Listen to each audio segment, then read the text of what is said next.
attention deficiency disorder, ADD.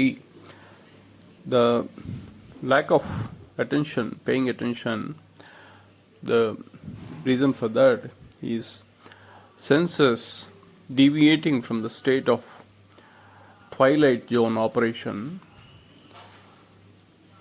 that was explained in the previous episode. Now the question is, why twilight zone assists the functioning of senses as well as faculties? The twilight zone during sunrise and moonset in the west is a moonset in the east is filled with overwhelming infrared radiation, while the twilight zone of the sunset and the moonrise atmosphere is filled with the UV radiation. That means during sunrise and then moonset in the west, it is infrared radiation. One gets infrared radiation. Similarly, during the sunset and moonrise, we get UV radiation. The window of operation for eyes, we observe the violet on one end and the red on the other extreme. Eyes can detect only the colors between violet and red, and hence its focus is limited to this window. Similarly, eardrums are limited to functioning between thermal radiation of infrared or the red, so-called not infrared, and thermal radiation of the violet. Therefore, when we train our eyes or expose our eyes to rising sun, infrared radiation, due to the virtue of infrared, we can increase the window of operation of the eyes. It is well known that, scientifically it is well known that infrared can penetrate deep. One can see what is beyond an opaque region or a wall with the help of infrared vision. Similarly, UV vision helps us to resolve finer features. Especially the twilight zone operation enhances the window of operation of the senses. Imagine a small window of operation, then the chances of falling out of that window are very high, and our chances of losing attention are high. On the other hand, if the window operation is large, no matter how much we drift, chances that we still operate within the window are high, hence being more attentive, focused, and higher efficiency of work. Similar analogy can be worked out for the eardrums. Let us try to address the symptoms of ADD by addressing the influence of attentive senses on the faculties. Welcome to the 180th episode of Lalitha Sahasranam Stotra. Next Nama is Sivaduti, a completion of unification of masculine and feminine energies. The male and female partners unified with the force of Mahakamesa and explored the rules of Kama Sutra. This process is self-limiting, determined by the saturation of overlap of unified energy of the partners. Now they were saturated in Mahakamesa virtue. The internal communication that saturation state has been reached is messaged to Siva. This telegraphic message is Sivaduti. Duti is a female diplomat with a diplomatic immunity, a female ambassador with a diplomatic immunity. If a person is fond of sweet after consuming 10 sweets or 20 sweets, he or she will definitely get saturated in the taste of sweet. That is saturation. From saturation, the term Vairagya originates. English translation of Vairagya describes it as depression, but it's not true. Vairagya is more closer to renunciation rather than depression. Those who give birth to 10 children or 20 children, they get saturated in the very act of childbearing. And they renounce or they get withdrawn. Not because they are depressed, because they were saturated. Here, a question arises: why the message about the completion of unification process and saturation in Mahakamesha virtue need to be communicated to Shiva? In the previous nama, Bhaktaha Ardhatamo Veda Bhanumadbhanu Santatihi, the light radiation of Bhuvaneshwari has entered into the unifying partners, male and female partners. This Bhuvaneshwari light energy acted like a catalyst towards unification of male and female partners. Bhuvaneshwari is the Guru energy residing in lunar planet. This energy travelled from lunar planet and first reached Shiva. Through Shiva entered into the individual bodies. The unification process was successful under the guidance of Bhuvaneshwari Guru force. This message must be telegraphed back to Bhuvaneshwari, and hence it was relayed again back to the Shiva.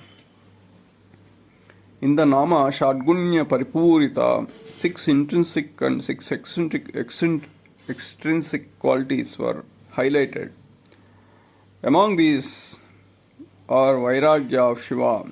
Now the 7th generation male and female partners who are saturated in Mahakamesha virtue, there is a need for them to get trained by Shiva with his Vairagya quality. To convey this message, Narayani volunteers as the ambassador. Narayani is having a diplomatic immunity, so Narayani can travel within the body with the diplomatic immunity. So Narayani is the ambassador to convey this message. It was Narayani who acted as postman or postwoman in this case to pursue Shiva to provide training to these individuals on renunciation and also to relay the message to Bhuvaneshwari that this process is complete. In this context, to proclaim everything is predetermined by God and not doing any activities, not making any attempt towards saturation of chosen taste, reflects a foolish mindset. It is a waste of the physical body, resource of physical body. This kind of approach promotes a masked renunciation that is the double standard and leads to hypocrisy. Such an attitude will yield null results. Let us see an example. There was this story in our scriptures. There was a person who indulged in theft. He chose that act as his profession and went on stealing or robbing things at his will. This Mr. Thief never performed any ritual nor worshipped God. In other words, Mr. Thief has a unidirectional pursuit in life of stealing and more stealing. That's all. On the eve of Shivaratri, Mr. Thief climbed onto a bilva tree, known to be a sacred tree, and involuntarily, this is important to understand here, involuntarily, that is called aprameya, plucked the bilva leaves and dropped them onto the Shivalinga, located at the base of bilva tree. And the story goes on to say Mr. Thief attain moksha or salvation in life.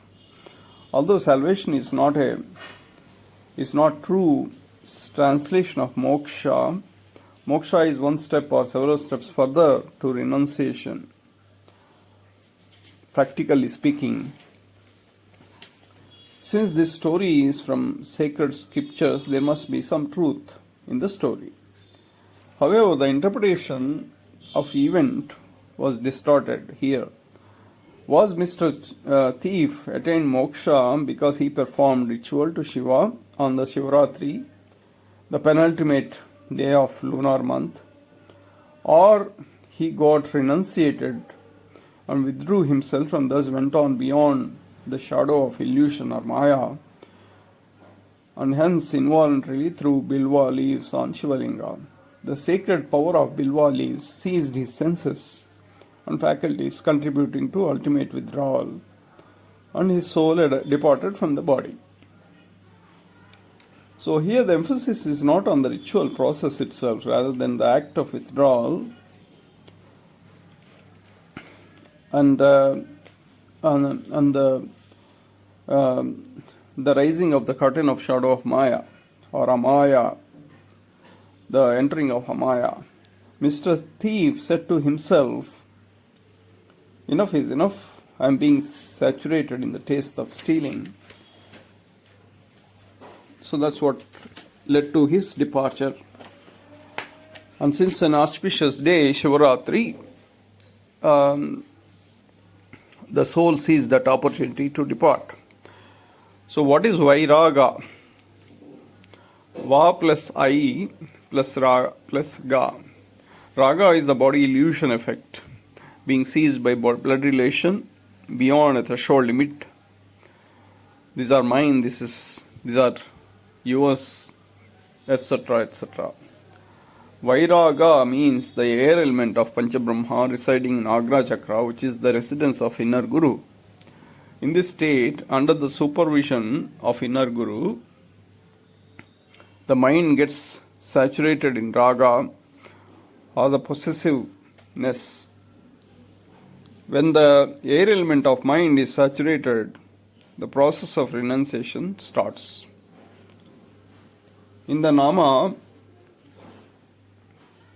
Pasupasa Vimochani,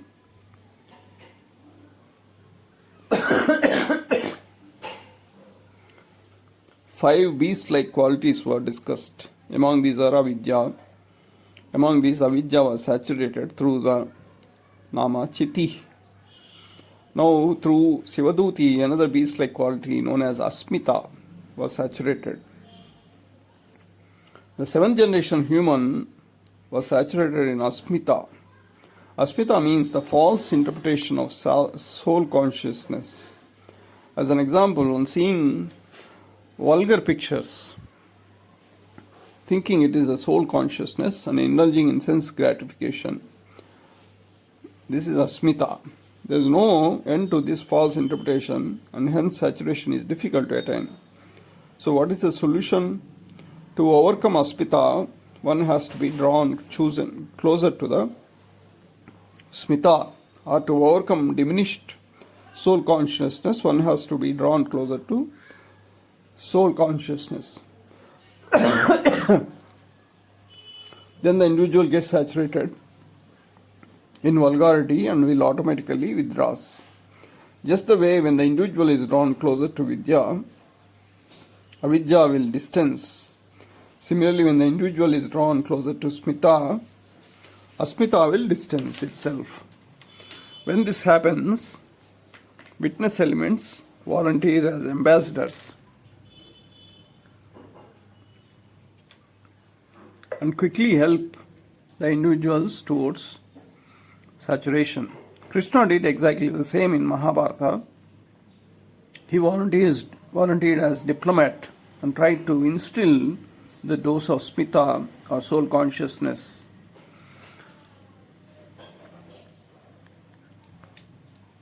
Remaining part we'll discuss in the next episode. Thank you.